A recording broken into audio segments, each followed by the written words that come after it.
নমস্কার বন্ধুরা, মোনা ইউটিউব চ্যানেলে আপনাদের সকলকে স্বাগত। বন্ধুরা, আজকের পর্বে আমরা জানব আষাঢ় মাসের পূর্ণিমা তিথি, যা কিনা গুরু পূর্ণিমা বা ব্যাস পূর্ণিমা নামে পরিচিত। এই পূর্ণিমা তিথিতে আমাদের কোন খাবারগুলি গ্রহণ করা উচিত এবং কোন খাবারগুলি খাওয়া উচিত নয়। যারা উপোস রাখবেন তাদেরও জানার উচিত এই দিন আমরা কিভাবে চলব, কী কী নিয়ম পালন করতে হবে খাবারের ক্ষেত্রে। আসুন জেনে নেওয়া যাক। গুরু পূর্ণিমার রীতিনীতি আমাদের সনাতন ধর্মে বহু প্রাচীন, বলা যায় বৈদিক যুগ থেকেই চলে আসছে। আমাদের দেশ ভারতবর্ষ মুনি ঋষিদের দেশ। এই দেশে গুরুকে ঈশ্বর তুল্য বলে মনে করা হয়। শুধুমাত্র হিন্দু ধর্মে নয়, বৌদ্ধ ধর্মেও গুরু পূর্ণিমার ঐতিহ্য রয়েছে। বলা হয় গুরু পূর্ণিমার এই দিন ভগবান শ্রী গৌতম বুদ্ধ সারনাথে প্রথম ধর্ম উপদেশ দিয়েছিলেন। এছাড়া আমাদের হিন্দু ধর্মে গুরু পূর্ণিমার রীতি ব্যাস পূর্ণিমা নামেও পরিচিত, কারণ এই দিন মহাভারত রচয়িতা মহর্ষি বেদব্যাস জন্মগ্রহণ করেছিলেন। 18টি পুরাণের রচয়িতা তিনি ছিলেন। 4টি বেদের ব্যাখ্যা তিনিই করেছিলেন। এই কারণেই তার নাম হয়েছে বেদব্যাস। গুরু পূর্ণিমা তিথি তাকেই উৎসর্গ করে ব্যাস পূর্ণিমা নামকরণ হয়েছে। অন্যদিকে দেবাদিদেব মহাদেব এই দিনে আদি গুরুতে পরিণত হয়েছিল। এই দিন সপ্তর্ষির 7 জন ঋষিকে তিনি তার উপদেশ দিয়েছিলেন। গুরু এই শব্দটি সংস্কৃত শব্দ থেকে এসেছে। গু এবং রু এই দুটি শব্দ। গু শব্দের অর্থ অন্ধকার বা অজ্ঞতা। রু শব্দের অর্থ এই অজ্ঞতা থেকে যিনি আমাদেরকে বাহিরে নিয়ে আসেন, আলোর পথ দেখান, তিনি হলেন গুরু। পূর্ণিমা তিথিতে চন্দ্রদেব তিনি সম্পূর্ণ উজ্জ্বলতায় থাকেন। এই দিন ভগবান বিষ্ণুরও আরাধনা করা হয়। সত্যনারায়ণের ব্রত, লক্ষ্মীনারায়ণের ব্রত, গোপাল ঠাকুরের পুজো, রাধা গোবিন্দের পুজো অনেকের বাড়িতেই হয় গুরু পূর্ণিমা তিথিতে। আমাদের মনের কারক হলো চন্দ্রদেব। এছাড়া আমাদের মায়ের কারকও চন্দ্রদেব। চন্দ্রকে দেখে আমাদের মায়ের কারক হিসেবে মনে করা হয়। অন্যদিকে সূর্যদেবকে আমাদের পিতার কারক গ্রহ হিসেবে মনে করা হয়।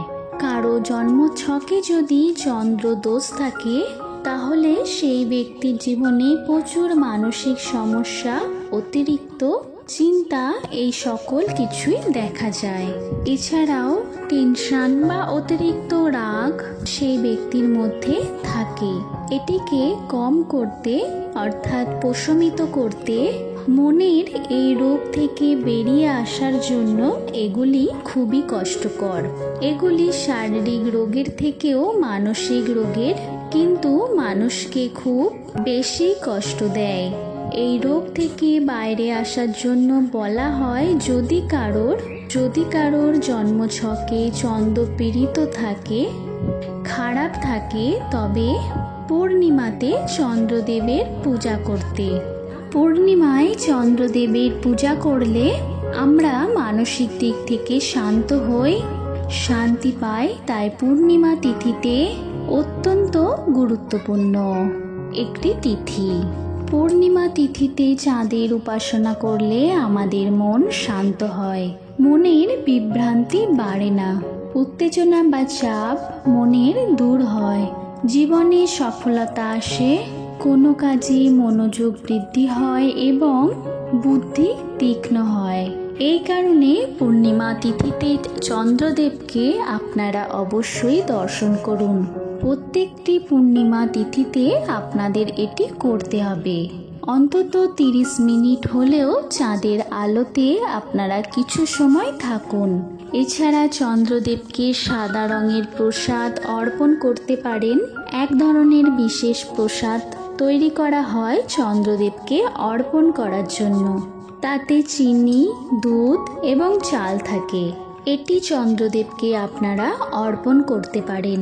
তারপরে সেটি প্রসাদ হিসেবে আপনারা নিজেরাই গ্রহণ করতে পারেন। পূর্ণিমাতে বহু ব্যক্তিরা উপোস রাখেন।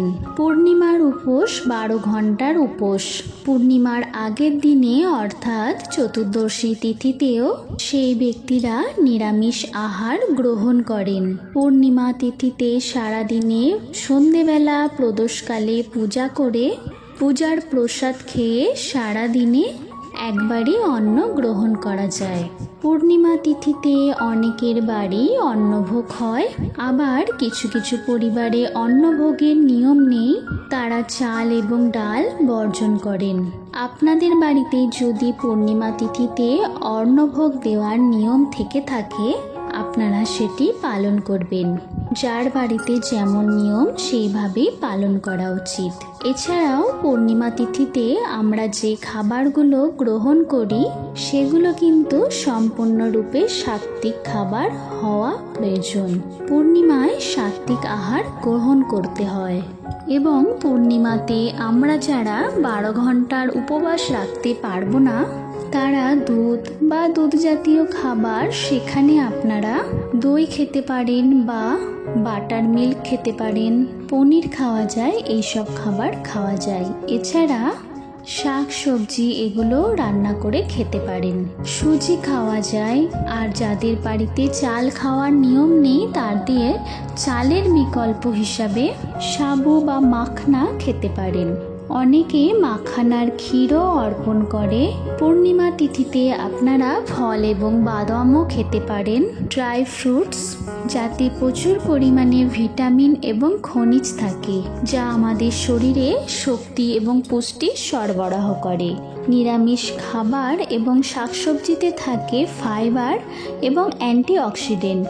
এই খাবারগুলি হালকা হওয়ার কারণে হজমও তাড়াতাড়ি হয়, তার সঙ্গে আমাদের স্বাস্থ্য ভালো থাকে। মিষ্টি জাতীয় খাবার খেতে পারেন, ক্ষীর, পায়েস, গুড় থেকে তৈরি বিভিন্ন ধরনের মিষ্টি, এগুলো খাওয়া যায়। এগুলো বিশুদ্ধ এবং হালকা খাবার, যে খাবারগুলি খেলে আপনাদের কোনোরূপ শারীরিক সমস্যা হবে না, খুব সহজে হজম পাচ্ছ এই সকল খাবার। এবার জেনে নেওয়া যাক যে সকল খাবার আমাদের বর্জন করা উচিত। মাংস, সামুদ্রিক ধরনের খাবার যাকে আমরা সি ফুড বলে থাকি, মাছ, পেঁয়াজ রসুনের ব্যবহার করা যায় না। এছাড়াও ডিম খাওয়া যায় না পূর্ণিমা তিথিতে। অতিরিক্ত তৈলাক্ত মশলাযুক্ত খাবার এগুলো কিন্তু পূর্ণিমা তিথিতে আমাদের শরীরের জন্য খুবই ক্ষতিকারক। এই সময়ে হজমের সমস্যা হতে পারে ও তারই সঙ্গে শরীরে অস্বস্তি হতে পারে, তাই এই সকল খাবারগুলি বর্জন করতে হয়। তামাক জাতীয় দ্রব্য এবং অ্যালকোহল, এই সকল নেশার দ্রব্য পূর্ণিমা তিথিতে বর্জন করা উচিত। পূর্ণিমা তিথিতে প্রসেস ফুড খাওয়া উচিত না। পূর্ণিমা তিথিতে প্যাকেট জাতীয় খাবার খাওয়া উচিত না। এগুলো কৃত্রিমভাবে তৈরি হয় এবং এগুলো স্বাদও হয় কৃত্রিম। এগুলো স্বাস্থ্যের জন্য একেবারেই ভালো থাকে না, কারণ এতে প্রিজারভেটিভ মেশানো হয়। সম্পূর্ণভাবে টাটকা সাত্ত্বিক খাবার গ্রহণ করবেন পূর্ণিমা তিথিতে। আসুন এবার জেনে নিই পূর্ণিমা তিথিতে কোন খাবারগুলি আমরা ভগবানের ভোগেও দিতে পারবো এবং নিজেরাও তা প্রসাদ হিসেবে গ্রহণ করতে পারবো। পূর্ণিমা তিথিতে অনেকের বাড়িতেই খিচুড়ি ভোগ হয়ে থাকে। এছাড়াও পুরি, ছোলার তরকারি, হালুয়া, মিষ্টি, সোনপাপড়ি, লাড্ডু, গোলাপ জামুন, এই সকল খাবার গুরু পূর্ণিমার বিশেষ বিশেষ খাবার। তাছাড়াও চরণামৃত প্রথমে গ্রহণ করা হয়। এছাড়াও মিষ্টি পোঙ্গল বা সুইট পোঙ্গল, এটা সাধারণত অবাঙালিদের মধ্যে পাঁচমেবা, সুজির হালুয়া ইত্যাদি প্রধান প্রধান ভোগ হয় গুরু পূর্ণিমায়। বন্ধুরা, আজকের ভিডিওটি এই পর্যন্ত। ভিডিওটি ভালো লাগলে ভিডিওটিতে একটি লাইক করবেন আর আমার চ্যানেলটি সাবস্ক্রাইব করে পাশে থাকবেন। ধন্যবাদ।